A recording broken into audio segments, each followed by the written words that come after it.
Out here in the shop today, getting ready to put the motor back in the truck. Got it all put together as far as I'm going to put it together before it goes in. I left the crank pulley and stuff off because that was getting in the way coming out.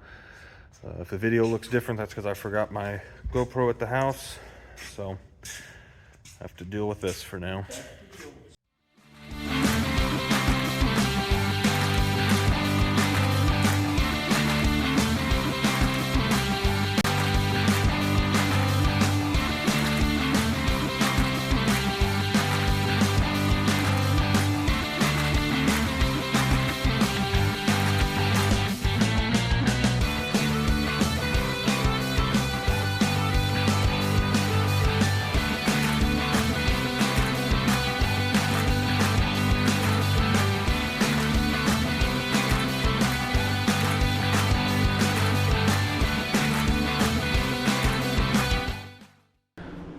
Got the motor back in, hogshead bolts are bolted in, motor mounts are in, getting ready to start putting the front accessories on. Got the power steering pump here.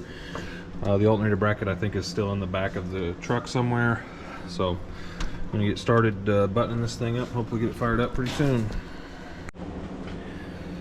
Got the motor pretty much all buttoned up except for the intake. We were leaving that off because we were going to check for fuel leaks and stuff, but turns out it won't prime the fuel system without having all the grounds hooked up. So we're going to go ahead and put the intake back on and hope that it doesn't leak. But everything's done underneath except for a few exhaust bolts.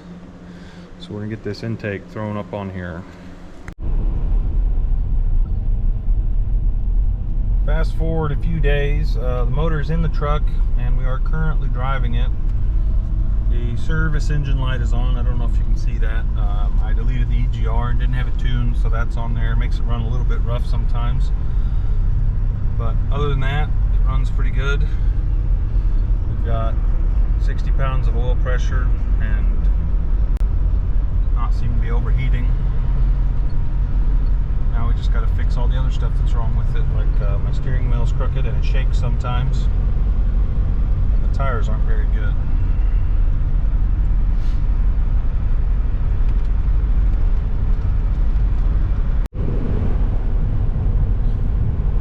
Okay, it's been about a week since the last clip. I've been putting a few miles on the Suburban. Everything seems to be working pretty good. Still got good oil pressure. It's not getting hot. I'm going to go ahead and end the video now that I know it's not going to blow up at least right away. So thanks for watching. Make sure you like and subscribe, and we'll see you in the next one. Got a new gauge here also. It tells me just how bad